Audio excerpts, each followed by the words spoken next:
So Neo-Babylonian ruler Nebuchadnezzar II, notorious for the suppression of the Jews as recorded in the book of Daniel in the Bible, was a great patron of the architecture world. And he built temples dedicated to gods and transformed Babylon into the most splendid city of the day. So Acadia came in, the Akkadians came in, they took over, and then Babylon fought back, and then they were able to take back their area and came to great fame. The palace of Nebuchadnezzar II was famous for its hanging gardens of Babylon, one of the seven ancient wonders of the world, which we no longer have, sadly. However, we do have the gates, and here are a picture of these beautiful blue gates. They're called the Ishtar gates, and this is the throne room wall. And this is found in present-day Iraq. Well, it would have been in present-day Iraq. It's actually in Germany now, in the Museum of Germany. They took the entire wall. And this is 40 feet high, glazed brick. So glazed brick means it's mud brick that's been put out in the sun and fired, and then they've glazed it and fired it again, so it's making it a lot stronger, and that's the reason it's lasted as long as it has, because we're not just fire brick, and we're not just mud brick, now we have fire brick, which we're firing, and so it's like a ceramic, which is going to make it much, much stronger. Because what happens when you fire something a second time and glaze it? It's a lot stronger, because it's vitrified, okay? So our theme is images of power. The Ishtar gates were ceremony entrance to the city and obviously symbolize power because they're so enormous and beautiful. The gates were faced with dark blue glazed bricks that were molded with turquoise, blue, and gold brick forms the images. These are striding lions and symbols of goddess, the Ishtar, as well as dragons. So these are not just lions, these are also a dragon type of animal. Let's move on to a close-up of this scene.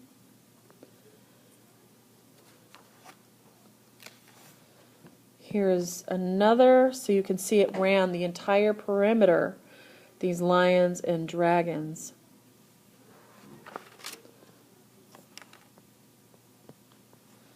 And here's a close-up even today.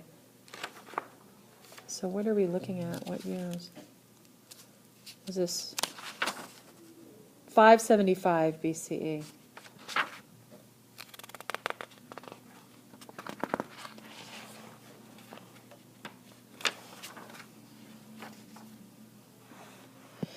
All right, now we're going into Persia, which is way over on the right of the screen there. So the Persians brought an end to the Neo-Babylonian Empire and were the largest empire the world had ever seen up until this time, rivaling that of Greece and Rome.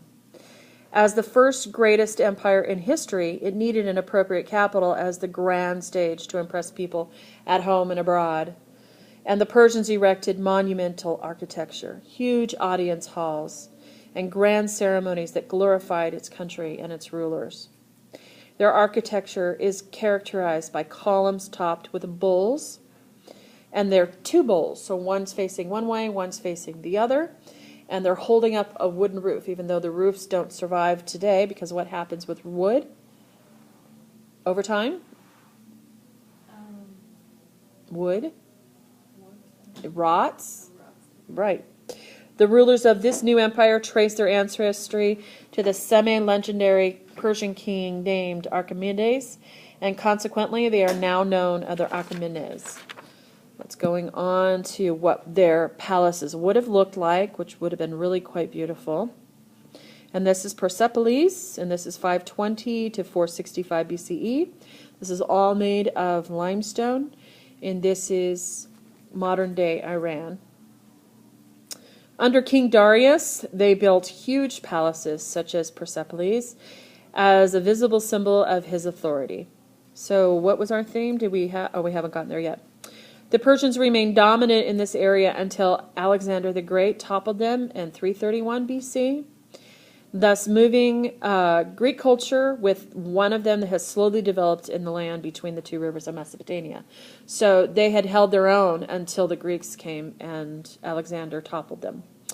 Although Achaemenid's empire was at its end, Persia eventually revived, and the Persian style and art continued to influence the Greeks and ultimately became one of the foundations of Islamic art later.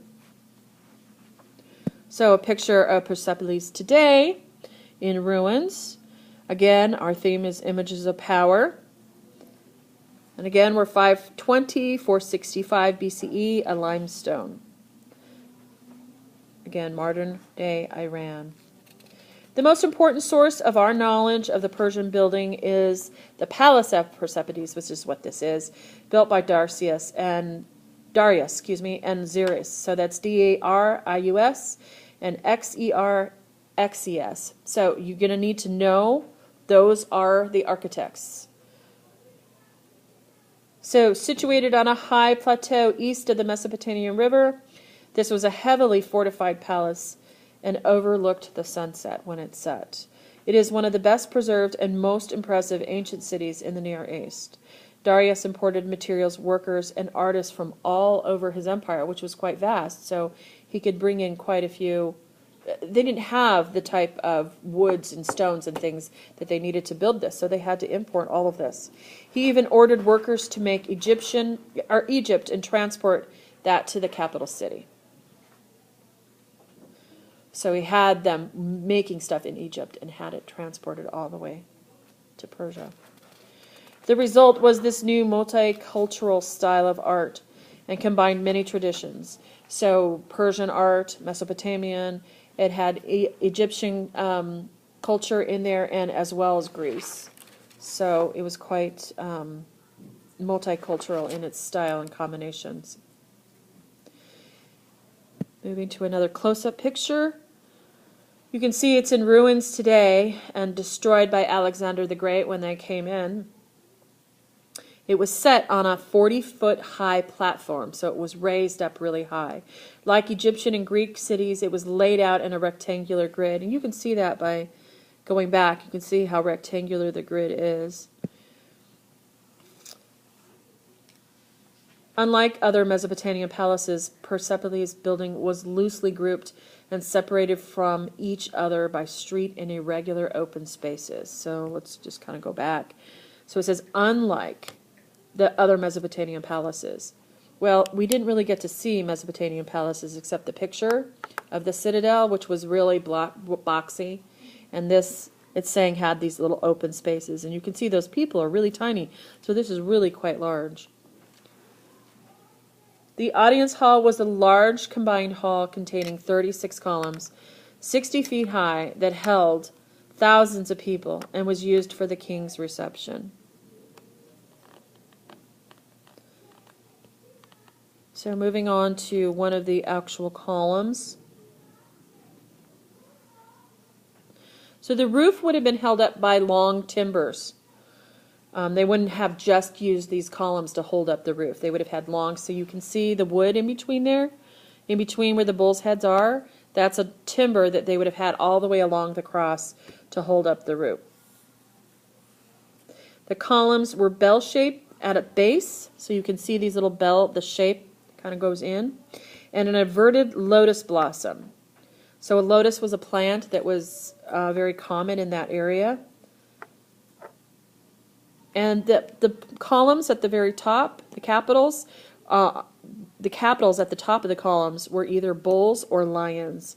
And in this picture, we can see the bulls.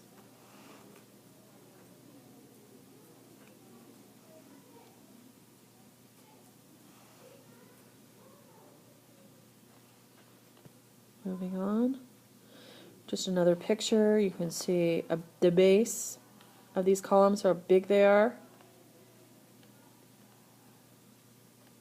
Are we done? Let's go back. Oh no. Okay, I'm going to stop my recording.